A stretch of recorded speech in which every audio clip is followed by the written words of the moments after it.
Our lesson today is going to be from the Gospel of John, the 8th chapter, verses 1 through 11.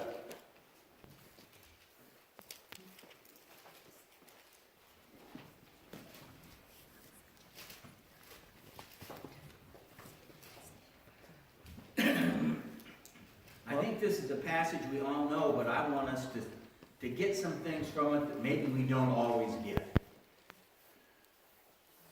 So I'm going to read the passage first so that it'll be fresh in our mind. But Jesus went to the Mount of Olives. Early in the morning he came again to the temple, and all the people came to him, and he sat down and taught them. The scribes and the Pharisees brought a woman who had been caught in adultery, and placing her in the midst, they said to him, "Teacher, this woman has been caught in the act of adultery. Now the law of Moses commanded us to stone such women. What do you say?" This they said to test him, that they might have some charge to bring against him.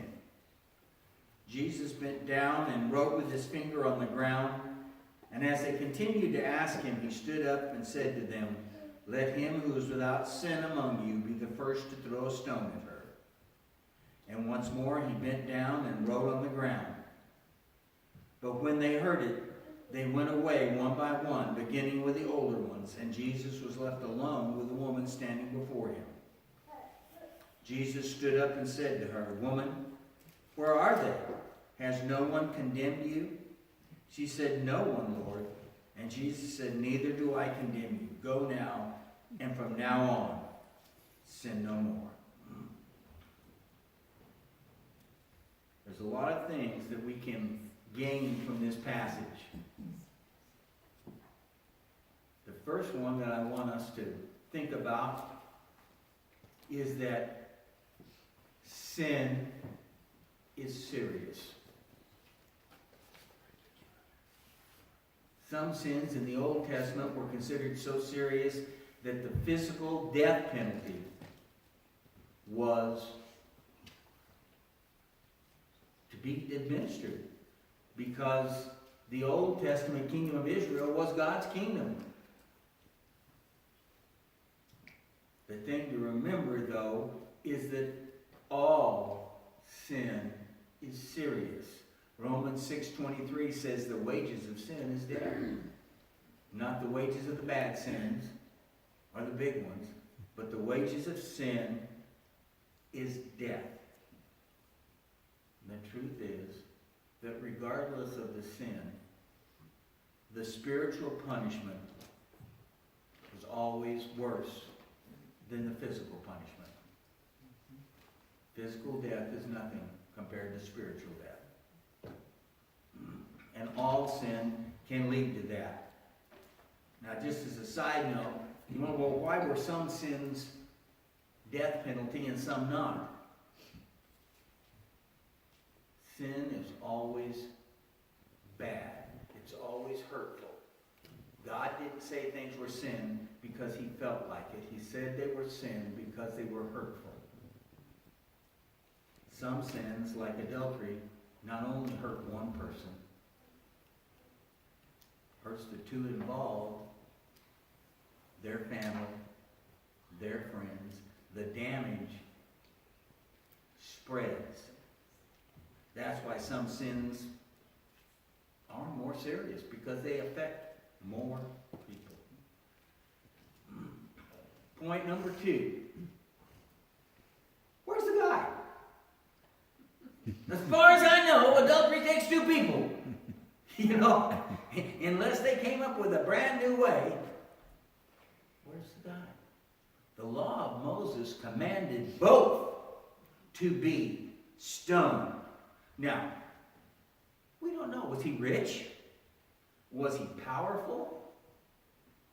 Or was it just because he was a guy? Why didn't they bring him? This brings up a very important point. There are unrighteous judges. Law can be used unlawfully, even God's law. People today are quoting the Bible about certain sins. But the law always needs to be used lawfully. It can be misused and abused. Just because somebody quotes the Bible doesn't mean that they're using it in the right way. It was a sin to take the woman and not the man.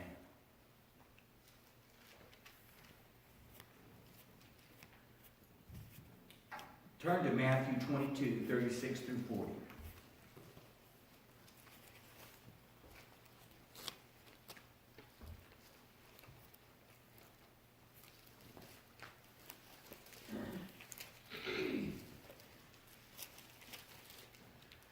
Teacher, which is the great commandment in the law? And he said to him, you shall love the Lord your God with all your heart, with all your soul, with all your mind.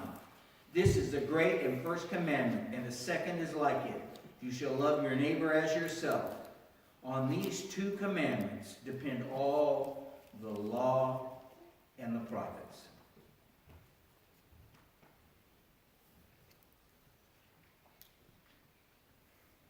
If you quote God's law in such a way that does not love God or love people, you're quoting it wrong. I don't care that the Bible is against homosexuality. When you go and you want to protest and keep people from burying their loved ones, you're quoting it wrong. Love. Point number 3. What was he writing? Was he doodling? Was he bringing some secret code out of the Old Testament? Or was he writing down the passages that deal with adultery from the Holy Scriptures? We don't know. We won't know until we get to heaven, and I'll bet then we're going to have too many things on our mind to ask him. But why was it mentioned? I think there's a reason it was mentioned. Because it doesn't matter what he was writing. What it shows was that even the Son of God had to take time to deliberate and to think. He didn't just open his mouth.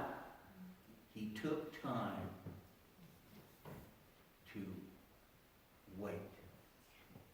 That's a great lesson for us as Christians. Before we open our mouths to pass judgment or to say things, we need to take some time. If it was good enough for Jesus, it ought to be good enough for us. Amen. To take a little bit of time and not just run off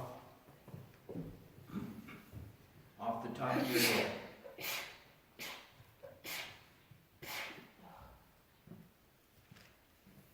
The next point we want us to think about is whoever is without sin cast the first stone. You be the first one.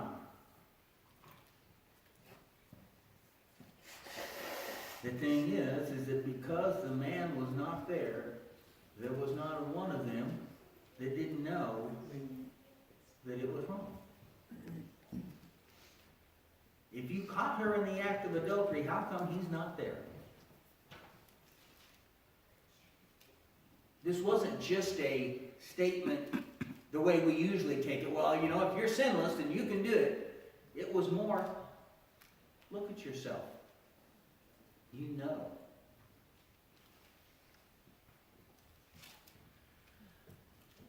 I want us to think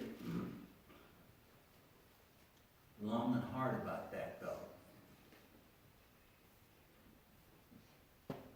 Be very careful when you pass judgment on people. And don't tell me, well, we're not supposed to judge. The fact is, you judge people every day. You decide who you want to be your friend. You decide who you want not to be your friend. You make decisions. Those decisions are judgments. Be very careful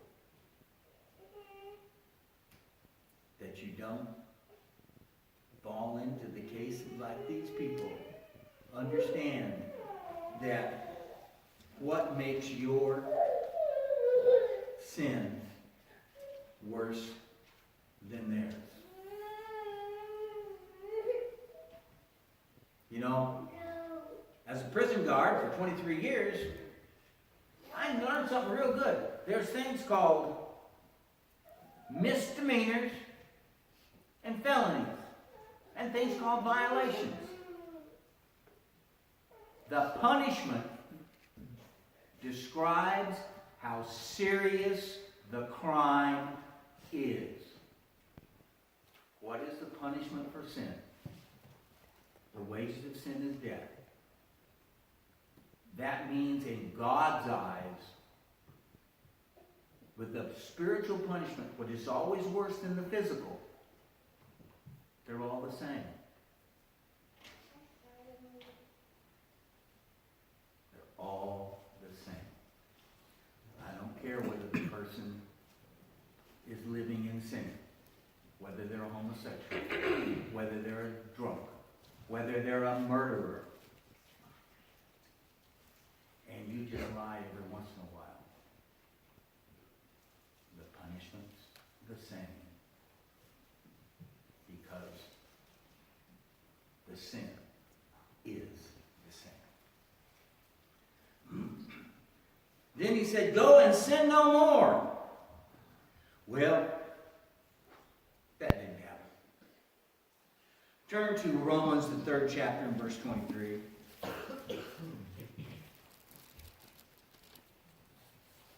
Third chapter of Romans, and when you get there to that 3rd chapter, then go to the 23rd verse. For all have sinned and fall short of the glory of God. There was no way that this woman or any person could totally live by that recommendation. But I tell you something, you cannot succeed at anything unless you try. You cannot succeed. There was a time that the speed for running a mile, that every high school, every person on their track team beats that. That was considered unbeatable by any human being. It wasn't until somebody said, I'm going to shoot for higher, that they could do it. Unless you shoot for your best, you will always do your worst. You will never hit what you need to go. Every athlete knows that it doesn't matter how good you are, you want to be just a little bit better. Well, Jesus said, shoot for perfection. When you leave, go and sin no more.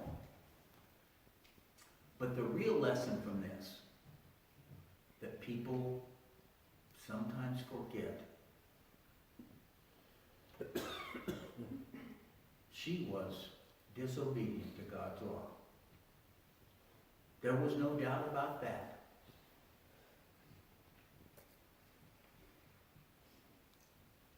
Obedience is not the cause of forgiveness.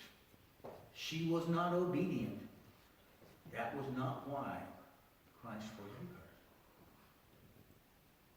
Forgiveness is the cause of obedience. You've been forgiven. I don't condemn you. Go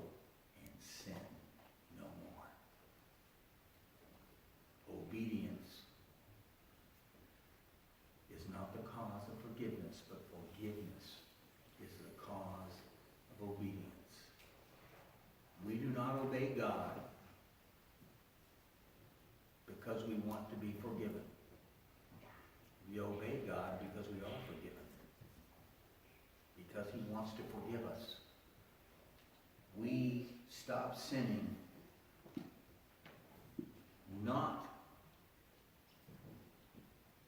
because of future punishment, but because of past forgiveness.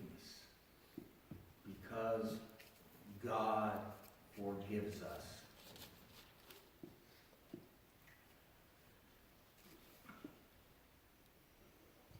The question is not who sins. The question is who is forgiven.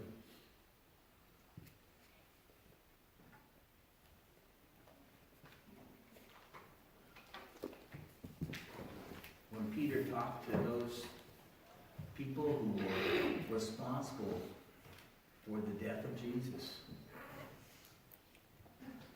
he told them they needed to repent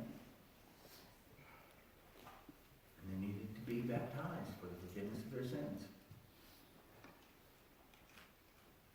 If that's what Acts 2:38, the first time the gospel was ever preached, was said, why would we ever want to change it? I am a firm believer that we are all in the Lord's army. And the answer in the army when you're given a command is yes, sir. That's all it is. Anybody that needs to answer the invitation in a public way can come down as we stand and as we sing.